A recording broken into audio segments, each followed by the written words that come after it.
Welcome to citizens pulse. నేను మీ రాజేష్. తెలంగాణలో కొత్త సంస్కృతికి పురుడు పోసుకుంది.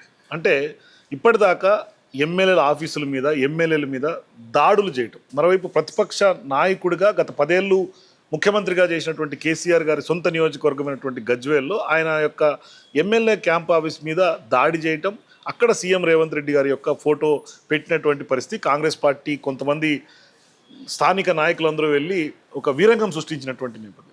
అసలు ఈ దాడిని ఏ విధంగా చూడాలి? ఒకవైపు కాంగ్రెస్ పార్టీ ప్రజాపాలన అని చెప్తూనే ఇటువంటి దాడులకు పురుగొలపటం, మరోవైపు పరోక్షంగా వాళ్ళని కొంత ఎంకరేజ్ చేస్తున్నట్టుగా కనిపిస్తుంది అనేది స్పష్టంగా జరుగుతున్నటువంటి చర్చ. సో ఈ నేపథ్యంలో అసలు గజ్వేల్లో ఎమ్మెల్యే క్యాంప్ ఆఫీస్ మీద దాడిని ఏ విధంగా చూడాలి? నిజంగా ఒక ప్రజాస్వామ్య రాష్ట్రంలో మొన్నటికి మొన్న హేట్ స్పీచ్ బిల్లు మీద అసెంబ్లీలో ప్రవేశపెట్టినటువంటి ఇదే కాంగ్రెస్ పార్టీ ప్రభుత్వం ఇవాళ బీఆర్ఎస్ పార్టీ ఎమ్మెల్యే, అది ముఖ్యంగా 10 ఏళ్ల పాటు సీఎంగా పనిచేసినటువంటి వ్యక్తి, అట్లాగే ప్రతిపక్ష నాయకుడి మీద జరిగినటువంటి ఆ యొక్క ఆఫీస్ మీద జరిగినటువంటి దాడిని ఏ విధంగా చూడాలి? మాట్లాడదాం. మనతో పాటు సీనియర్ రాజకీయ విశ్లేషకులు కొత్త రవీంద్రబాబు గారు మనతో పాటు జాయిన్ అవుతున్నారు. మాట్లాడదాం. సార్ నమస్తే. నమస్తే. ఏంటి సార్ ఇవాళ గజ్వేల్లో జరిగినటువంటి దాడిని అంటే ఒక సైకోల్ లాగా, శాడిజం లాగా వెళ్ళి ఫోటో పెట్టి అక్కడ కేసీఆర్ డౌన్ డౌన్ నినాదాలు చేయటం ఎట్లా చూడాలి ఈ వ్యవహారాన్ని? ఇప్పుడు నేనేమంటానంటే ఇర్రెస్పెక్టివ్ ఆఫ్ పార్టీలకు అతీతంగా ఏ రాష్ట్రంలోనైనా గూండాయిజాన్ని, రౌడీయిజాన్ని అరికట్టి శాంతి భద్రతలని కాపాడవలసిన నైతిక బాధ్యత ఎవరిది? ప్రభుత్వం. అదే ప్రభుత్వంలో ఉన్న పార్టీ శ్రేణులని రెచ్చగొట్టి గూండాయిజం, రౌడీయిజం, పార్టీలు ఆఫీసులు విధ్వంసం చేపించటం, మరి ఇది ఎలా ప్రజాస్వామ్యం అవుతుంది? ప్రజాస్వామ్యంలో వాళ్ళు చేయాల్సిన డ్యూటీకి అగెనెస్ట్గా చేసినట్టు కదా ఇది. పార్టీలకు అతీతంగా మాట్లాడదాం మనం. నంబర్ 1. నంబర్ 2, ఈ ఇష్యూ ఎక్కడ మొదలైందంటే గ్రామ సభలు జరుగుతున్నాయి. గ్రామ సభలప్పుడు జరుగుతున్నప్పుడు ప్రోటోకాల్ ఏంటి? ఆ కన్సర్న్డ్ ఏరియా ఎమ్మెల్యే ఫోటో ఉండాలా లేదా? I'm talking only protocol, irrespective of parties ఉండాలి.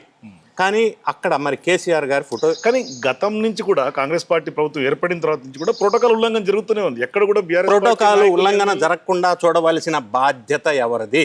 పాలకులది కదా, అధికారులది, పాలకులది కదా.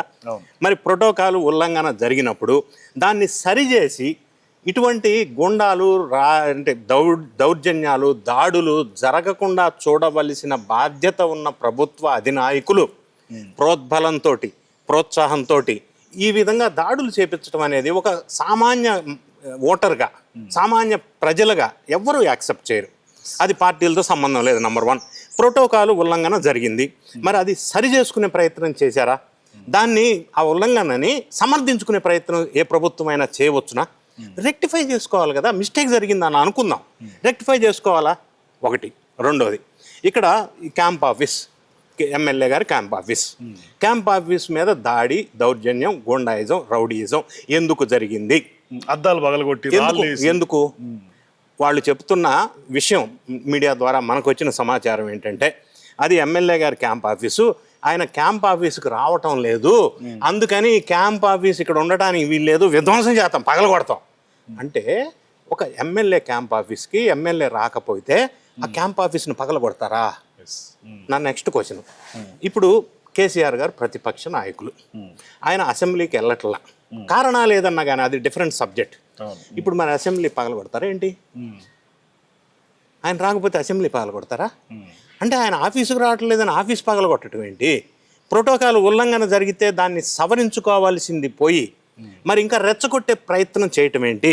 శాంతి భద్రతల్ని కాపాడవలసిన బాధ్యత పవర్లో ఉన్న వాళ్ళ మీద ఉంటుంది. కానీ వీటిని ఎవరు, మరి పోలీసుల సమక్షంలో కంట్రోల్ చేయాల్సింది ఎవరు? అంటే ఎవరి ఇన్స్ట్రక్షన్స్తో, ఎవరి ప్రోద్బలంతో, ఎవరి సపోర్ట్ తోటి, ఎవరి గైడెన్స్ తోటి, ఎవరు దండలతోటి ఈ కార్యక్రమాలు వీళ్ళు చేశారు? మరి వాళ్ళ మీద చర్యలు తీసుకుంటారా? ఏమన్నా కేసులు పెడతారా? మరి అధికారులు ఏం చేస్తున్నారు? వాళ్ళకి ఎవరన్నా ఆదేశాలు ఇచ్చారా? మరి ఇటువంటి దౌర్జన్యాలు ప్రోత్సహిస్తూ ఉంటే రాష్ట్రంలో శాంతి భద్రతల సమస్య ఉత్పన్నమైతే అది ఆ వ్యక్తులకి, ఆ పాలకులకి కాదు నష్టం, ప్రజలకి నష్టం. ఈ రాష్ట్రంలో ఉన్న నాలాంటి సామాన్య ప్రజలకి నష్టం. కానీ ఇవాళ గజ్వేల్లో కట్టినటువంటి క్యాంప్ ఆఫీస్ కూడా ప్రజాధనంతో కట్టిందే. అది కూడా పబ్లిక్ ప్రాపర్టీ.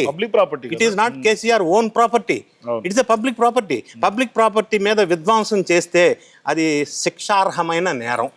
మరి దాన్ని ప్రోత్సహించిన వాడి మీద కూడా అదే సెక్షన్స్ కింద నేరం ఆమోదించబడుతుంది.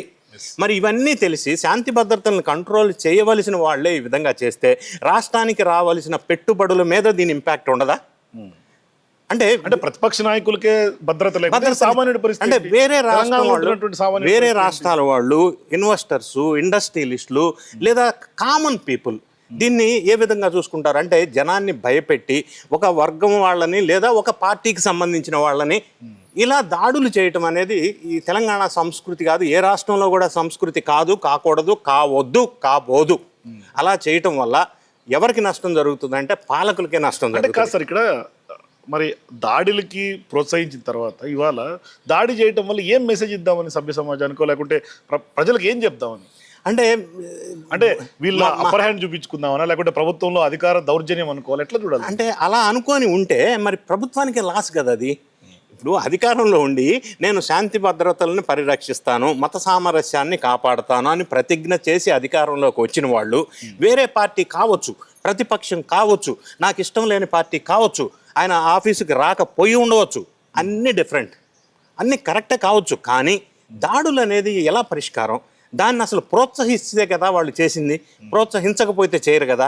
మరి ప్రోత్సహిస్తున్న వాళ్ళు ఎవరు, ఎందుకు కంట్రోల్ చేయలేకపోయారు? దీని మీద విచారణ జరగాలి.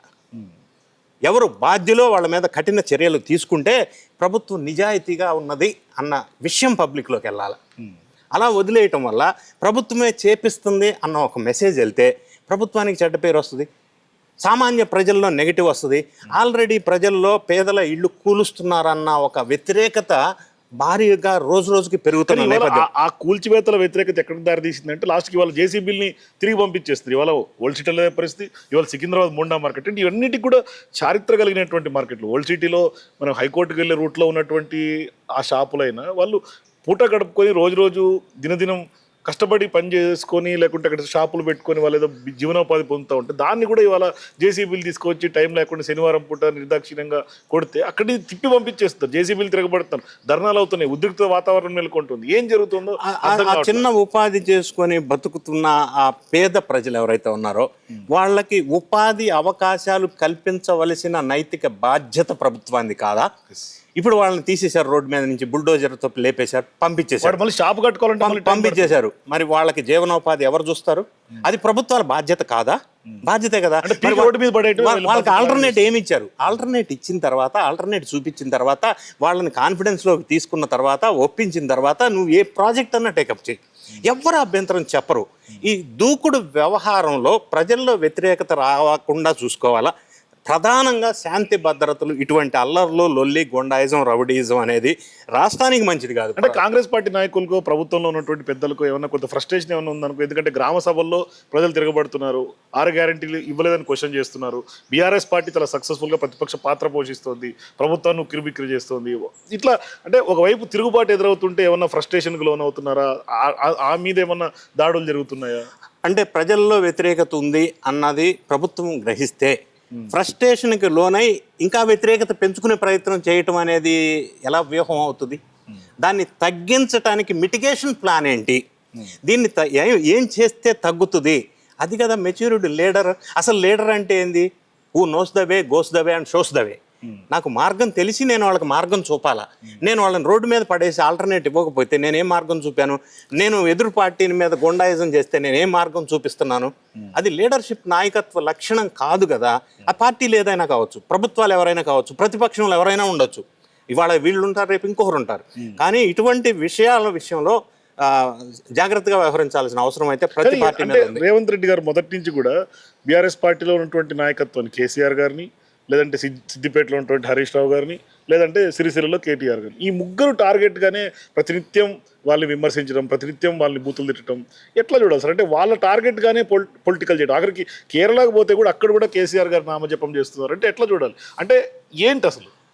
ఏంటంటే ఒకటి, రేవంత్ రెడ్డి గారి భాషలో చెప్పాలంటే లంకె బిందెలు ఉన్నాయి అనుకొని అధికారంలోకి వచ్చి పవర్ తీసుకున్నాను, ఇక్కడ అది లేదు, అది లాసుల్లో ఉంది అంటే అది దానికి మేము ప్రజలు ఎలా బాధ్యులు అవుతారు? ఓటర్లు ఎలా బాధ్యులు అవుతారు? మిగతా గతంలో పరిపాలించిన పార్టీ ఎలా బాధ్యత అవుతుంది? ఎందుకంటే ప్రభుత్వం అనేది కంటిన్యూస్ ప్రాసెస్, వస్తుంటారు, పోతుంటారు, మారుతూ ఉంటాయి. దాన్ని బేస్ చేసుకొని ఆ ప్రతిపక్ష పార్టీగా ఉన్నటువంటి వాళ్ళ మీద కోపాలు, ద్వేషాలు పెంచుకోవటం వల్ల ప్రజలకు ఉపయోగం లేదు, ప్రభుత్వం వ్యవహరించవలసిన తీరు కూడా ఆ విధంగా ఉండకూడదు, దాన్ని తగ్గించే ప్రయత్నం సో చేయాలి. ఈ దాడులో ఏమన్నా కేసీఆర్ గారికి ఏమన్నా ఫరక్ పడే అవకాశం ఉంటుందా? అంటే బెదిరించే ప్రయత్నం అనుకోవాలా ప్రభుత్వం ఏమన్నా? నేను అలా అనుకోను. ఇలా చేయటం వల్ల ఆ కేసీఆర్ కావచ్చు, బీఆర్ఎస్ కావచ్చు, వాళ్ళకి సింపతి పెరుగుతుందాం బహుశా.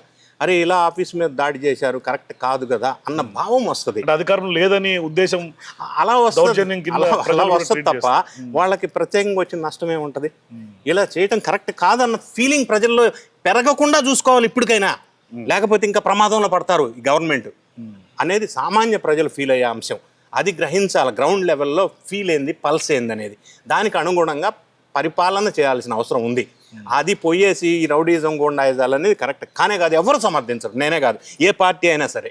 Thank you sir. సో మొత్తం మీద కొత్త రవీంద్రబాబు గారు అయితే ఖచ్చితంగా చెప్తారు, దాడులతోటి ప్రభుత్వం ఇది చేయటం కరెక్ట్ కాదు.